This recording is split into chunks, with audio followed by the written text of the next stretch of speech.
Le journal du soir avec Claude Tivoli. Merci de suivre le journal Osobert. Prise de possession canonique de la paroisse Saint-Paul de Passe dans le diocèse de Yopougon par le père Benjamin Dozo à Kéké. C'était dimanche 1er décembre 2024 dernier au cours d'une messe présidée par le père Donatien Nolo. Mobilisation de la jeunesse du village et autonomie de la paroisse sont les défis majeurs du nouveau curé. Retour sur cet événement dramatique qui a endeuillé dimanche 1er décembre en Guinée suite au décès de plus d'une cinquantaine de personnes après des heurts qui ont eu lieu lors des matchs de football à Nzérekore au sud-est du pays. Et puis la réouverture de la cathédrale Notre-Dame restaurée après l'incendie du lundi saint 15 avril 2019 s'inscrit déjà dans l'histoire séculaire de ce joyau médiéval. Bonsoir à tous. Le père Benjamin Dozo Akeke est le nouveau curé de la paroisse Saint-Paul de Passe, village de Dabo dans le diocèse de Yopougon. Sa messe d'installation canonique dimanche 1er décembre, premier dimanche de l'Avent à Nessé, est présidée par le père Lolo Donatien, vicaire épiscopal chargé du clergé de Yopougon. Lors de son homélie, le célébrant a rappelé la communauté chrétienne de la paroisse Saint-Paul de Passe, le rôle du curé avant de lui demander de l'accompagner pour la réussite de cette mission. Vous donnez un nouveau pasteur pour que ce dernier puisse, à travers les trois fonctions de l'Église et du prêtre qu'il donne à son Église, l'évêque envoie ce nouveau pasteur pour vous sanctifier, pour gouverner et pour vous enseigner. Ainsi donc, le curé dans une paroisse, premier responsable, est chargé d'annoncer la parole de Dieu. On vous l'a dit tout à l'heure, en lui donnant le livre de la parole de Dieu, les Saintes Écritures, qu'il est appelé à annoncer et enseigner à travers la catéchèse, à travers les homélies, à travers les différentes formations qu'il doit faire pour faire grandir le peuple de Dieu dans la foi. Il est appelé également à être le sanctificateur. Il célèbre l'Eucharistie. Il va, à travers son ministère, nous pardonner nos péchés, nous réconcilier avec Dieu, avec nous-mêmes, avec nos frères. Il est donc là pour nous sanctifier et sanctifier tout ce que nous faisons. Se faire proche de vous pour mieux vous servir. Et pour que cela puisse bien se passer, il a besoin de vous. Il a besoin de vos conseils. Le père Benjamin Dozo Akeke se réjouit de la confiance que Monseigneur Jean-Salomon Lezoutier a placée en sa personne en lui confiant l'accompagnement spirituel des chrétiens catholiques de Passe. Un accompagnement qu'il compte réussir à travers la prière du chapelet et du rosaire, comme le recommande le thème diocésain de cette année pastorale 2024-2025. Je suis très heureux, je dis merci à notre évêque Monseigneur Jean-Salomon Lezoutier qui encore une fois me fait confiance en me choisissant comme curé de cette paroisse Saint-Paul de Passe, et par la grâce du Seigneur, par la Vierge Marie, par Saint-Joseph son époux, je ferai tout pour que notre Père évêque soit toujours content de moi. Bon, mes priorités, c'est de tout faire pour que les paroissiens puissent vraiment aimer le Seigneur à travers la prière du chapelet, la prière du rosaire. Voilà, donc comme le dit le thème, nous devons cette année prier pour nos familles, pour nos villages et pour notre pays, la Côte d'Ivoire, à l'orée des élections présidentielles. J'attends cette année de mes paroissiens un peu plus de dynamisme. Nous devons donner une nouvelle image à cette paroisse. Nous devons faire en sorte que cette paroisse soit davantage plus belle et qu'elle soit davantage plus brillante, plus aimée dans le diocèse. Les fidèles chrétiens de la paroisse Saint-Paul de Passe dans l'allégresse pour leur nouveau curé. La disponibilité et la proximité sont les moyens sur lesquels veut miser la communauté pour aider le père Akeke à relever les défis majeurs, à savoir la mobilisation des jeunes et l'autonomie de la paroisse. C'est ce que nous dit Raymond Yedagne Aïmel, vice-président du conseil pastoral paroissial de Saint-Paul de Passe. C'est une joie pour nous aujourd'hui de recevoir le père curé. Et les premiers instants, on a vu son dynamisme et sa joie d'être avec nous. Et ça augure d'un rapport assez enrichissant du point de vue du travail. Notre prière, c'est qu'il puisse nous amener en tant que communauté ancienne vers le plus d'évangélisation. On a une communauté vieillissante et la jeunesse malheureusement n'arrive pas à suivre le rythme des anciens. Et donc c'est le plus grand challenge. On espère que sa jeunesse nous aidera à relever le défi de ramener la jeunesse à l'église. C'est notre prière. L'aide qu'on peut apporter, c'est la disponibilité, c'est la proximité avec lui, partager nos expériences, nos difficultés et espérer également qu'en étant disponible, il puisse nous permettre de rapidement trouver des solutions aux problèmes qui se posent à nous. Aujourd'hui, c'est comment financièrement nous rendre autonomes. Et je pense la meilleure façon pour nous l'aider, c'est de travailler à rendre la paroisse autonome. Tout à l'heure, on parlait de quelques projets qui ont été initiés, qui sont en phase d'exécution. L'idée, c'est de faire en sorte que ces projets-là puissent se multiplier et amener ceux qui ont été commencés à terme. Nathalie Bétis-Vio, coach éthique certifiée, spécialiste en guérison des blessures émotionnelles, éveil de conscience et en développement personnel, vient de mettre sur le marché 2 ouvrages dont un agenda dans lequel elle trouve un programme de coaching et des éléments qui aideront à mieux se prendre en charge. Le deuxième ouvrage est un livre intitulé « Ces blessures qui s'opposent à ta destinée ». La présentation a eu lieu dans le cadre du lancement des activités de la coach activité dénommée Life Building le jeudi 5 décembre dernier dans un complexe hôtelier dans la commune du Plateau, en présence d'un public composé de parents, d'amis et de personnes bénéficiant de l'accompagnement de la coach. Henriette Lagou, ancienne ministre, était la marraine de l'activité. Elle s'est réjouie du travail que réalise la coach et du bon résultat observé. Parlant de son expérience, elle a révélé l'importance de se faire accompagner pour détecter rapidement et efficacement ce qui empêche l'atteinte des objectifs.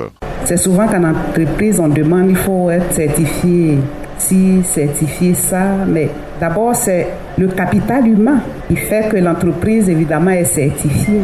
Au-delà de ça, Madame Vio, elle me dit que c'est un instrument de coaching qui aide chaque jour, de façon quotidienne, à faire un travail sur soi-même. Après, Madame Vio m'explique. Et puis, on tend vers une histoire de blessure intérieure qui s'oppose à notre destinée et à notre épanouissement. C'est là que je me suis retrouvée. C'est vrai, on va partout compris pour toi, pour que tu sois... Mais il faut faire un travail sur toi-même. C'est en cela que j'ai compris le bien fondé et l'esprit de ce que Madame Vio nous propose. Parce que moi-même, je vis la chose. Alors, si je me trouve dans une entreprise, voyez-vous que je ne peux pas être performante. Parce qu'il y a un travail à faire sur moi-même. Elle me propose de faire ce travail moi-même. Life Building. Félicitations, Madame Vio. Dieu te bénisse. Dieu te donne encore plus. Afin que tu trouves d'autres choses à nous proposer. C'est pour cette raison que je suis là. Je voudrais dire merci à toutes les personnes qui ont répondu à leur invitation. Merci à Dieu d'avoir permis qu'on me demande de parrainer cette cérémonie. C'est pas facile, c'était lourd, mais quand Dieu a décidé, ça se passe aisément. Henriette Lagou, ancien ministre de la Famille, de la Femme et de l'Enfant et marraine de la cérémonie. Professeur Berthe Evelyne Lasme, agrégée en néonatologie, représentait Dr Walid Zaredine, président, directeur général de la Fondation Farah et président de la cérémonie. Elle a axé son intervention sur l'importance de prendre soin de sa santé mentale. La santé mentale est souvent mal perçue. Elle est souvent perçue également comme l'aspect secondaire de notre bien-être. Elle est en réalité au cœur de notre existence. Elle influe notre façon de penser, de réagir, d'agir et d'interagir. Une bonne santé mentale nous permet de faire face aux défis de la vie, de nouer des relations saines et de réaliser nos aspirations. Il est prouvé que notre état mental a un impact direct sur notre santé physique. Le stress, l'anxiété et la dépression peuvent entraîner des problèmes de santé tels que les maladies cardiaques, des troubles digestifs, l'affaiblissement du système immunitaire. Prendre soin de notre santé mentale, c'est aussi prendre soin de notre corps. Des activités comme l'exercice physique, une alimentation équilibrée, un sommeil de qualité sont essentiels pour maintenir cet équilibre. En prenant soin de notre santé mentale, nous investissons dans notre qualité de vie et dans notre capacité à mener une existence épanouie. Encourageons-nous à parler ouvertement de la santé mentale, à briser les tabous et à soutenir ceux qui en ont besoin. Ensemble, nous pouvons créer un environnement où chacun se sent valorisé et soutenu dans son parcours vers le bien-être. En prenant l'agenda et le livre, le lecteur aura à sa disposition une œuvre divine qui aidera à comprendre ce qui se passe dans leur vie, a révélé Nathalie Bétis Vio. Je veux d'abord dire merci vraiment à tout le monde et à tous ceux qui auront soit le livre, soit l'agenda en possession, qu'ils ont entre leurs mains une œuvre divine, parce que comme je le dis, je ne l'ai pas fait de moi-même. Ça retrace un parcours, ça retrace une histoire et je sais que ça va les rejoindre à un moment bien donné de leur vie où ils ont envie de comprendre ce qui se passe dans leur vie, où ils ont envie de savoir où ils vont. Et ça sera comme un éclairage pour eux pour qu'ils puissent avancer. À l'image de Virginie Allo, les invités à cette cérémonie apprécient le travail fourni par la coach. Nous l'écoutons au micro de Jean-Gérard Mélin. Madame Job, c'est l'amie de mon beau-frère. Mais là, ce soir, je suis là parce qu'elle a une invitée qui ne pouvait pas être là, qui m'a donc passé son carton d'invitation et je suis venue. Je n'ai pas été déçue. En réalité, nous sommes tous des malades ambulants. La blessure antérieure, nous l'avons tous. Évidemment, nous ne savons pas comment est-ce que ça se passe, mais nous sommes tous des blessés. Et avec ce qu'elle nous a donné, avec ce coaching, effectivement, on se rend compte avec les versets bibliques qu'on peut s'en sortir avec ce genre de situation. Et ça a été un plaisir pour moi. Radio Espoir 102.8. Dans le cadre de la lutte contre la malnutrition, le directeur coordinateur national de nutrition, Dr René Oka-Kwame, a souligné que pour l'année 2024, l'objectif que s'est fixé le programme national de nutrition était de poursuivre l'extension de l'offre de services de l'ensemble des centres de santé. Nous l'écoutons. Pour l'année 2024, nous avons souhaité poursuivre l'extension de notre offre de services de l'ensemble des centres de santé. Parce que vous savez qu'un enfant malade doit pouvoir donc être évalué sur le plan nutritionnel, quel que soit l'endroit où il se trouve, sur l'étendue du pays. Nous avons initialement privilégié des zones de forte prévalence de la malnutrition. Mais aujourd'hui, c'est une intervention majeure pour prendre en charge l'enfant. L'enfant, qu'il soit sain ou malade, on doit pouvoir donc apprécier son statut nutritionnel. D'où créer les conditions matérielles, techniques, pour que chaque enfant qui rentre dans un centre de santé puisse bénéficier de l'offre de services de nutrition. Donc pour nous, c'est un objectif majeur, faire en sorte que chaque centre de santé puisse donc offrir l'intervention nutritionnelle pour les enfants, pour les femmes enceintes. Et pour les cibles, pour les personnes donc souffrant d'autres maladies chroniques, comme le VIH, où nous avons des interventions nutritionnelles. Un autre objectif consistait pour nous à améliorer donc les capacités des centres, du personnel de santé. Parce que la prise en charge nutritionnelle obéit à un protocole, donc avec des directives claires.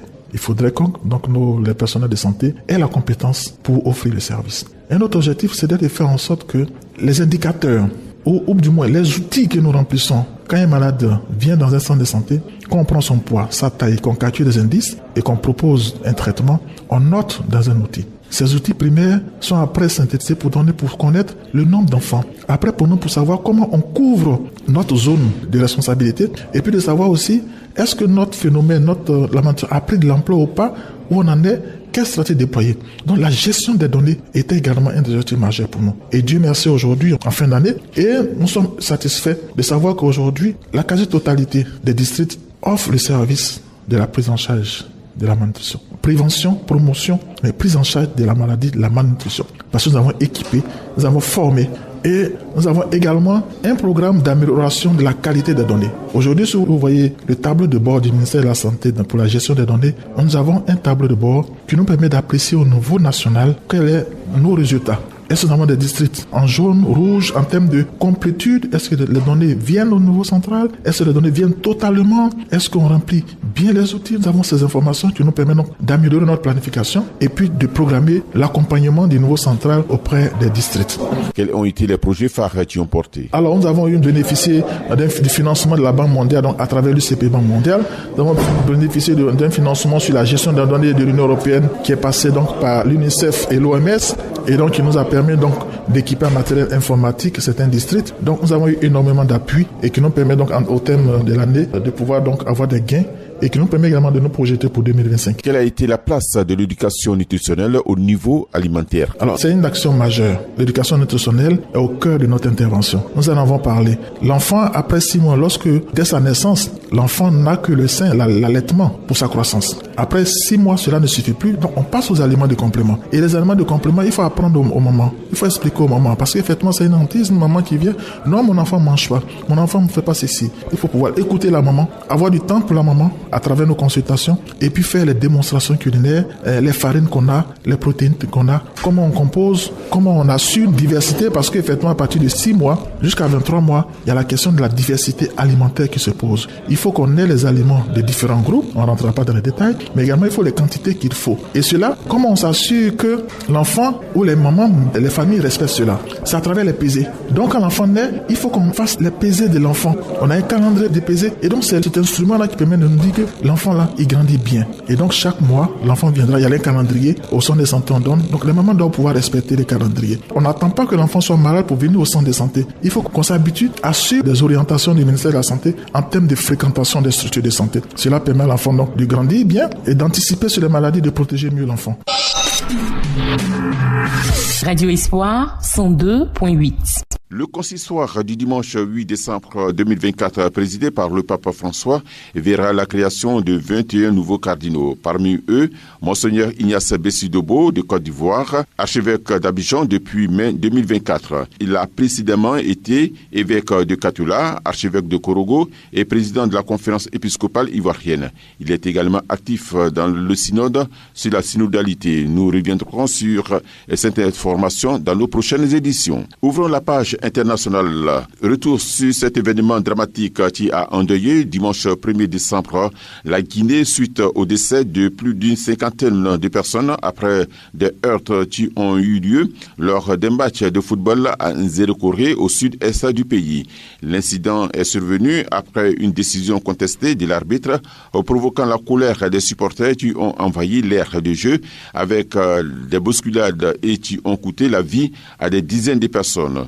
Suite à ce drame, Monseigneur Raphaël Guilavogui, évêque de Nzérékoré et président de la conférence épiscopale de Guinée, exhorte à la tolérance, à la solidarité et à la paix. Au nom de la conférence épiscopale, je dirais que nous avons besoin de cultiver l'esprit de tolérance, l'esprit de pardon mutuel et l'esprit de convivialité. Parce que je ne crois pas que les organisateurs de ce tournoi aient une autre pensée au-delà de faire en sorte que ce soit la convivialité puis la paix entre les peuples.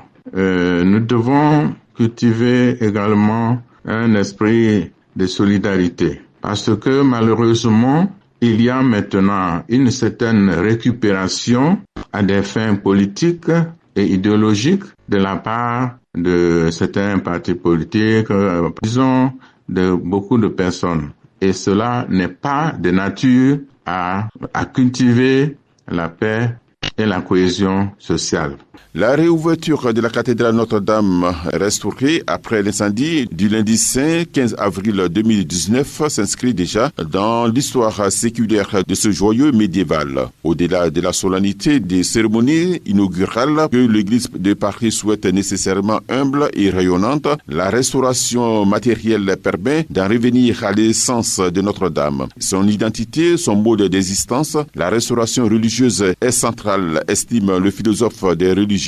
Roger Pouivet. C'est vraiment le problème qui se pose. Une œuvre d'art comme Notre-Dame se caractérise par ce qu'elle signifie et pour faire simple, on pourrait dire que c'est l'intelligibilité même de la foi. C'est ce qu'on peut comprendre de la foi chrétienne qui est en jeu dans une visite, par exemple, aujourd'hui de Notre-Dame. Donc ce qui importe pour que Notre-Dame soit toujours la même, c'est que le visiteur soit toujours confronté à la même signification, à la même spiritualité dans Notre-Dame. Et ce qui fait que ça serait comme cela, c'est certainement une restauration matériellement bien faite, mais c'est sans doute aussi autre chose qui est moins facile d'avoir, qui est une certaine idée de ce que l'on verra, un discours sur ce que l'on voit qui est approprié, qui est adapté à ce qu'elle est. C'est-à-dire il faut qu'on fasse fonctionner Notre-Dame comme ce qu'elle est, l'objet qu'elle est, c'est-à-dire ce qui est destiné à nous faire comprendre quelque chose de la foi, par sa forme même, par ce qu'elle contient de statues, de peintures, les vitraux. C'est ça qui est en jeu, pas simplement une restauration matérielle. Fin du journal présenté par Claude Tivoli, réalisé par Rachel Beda. Merci de nous avoir suivis. Dieu nous garde.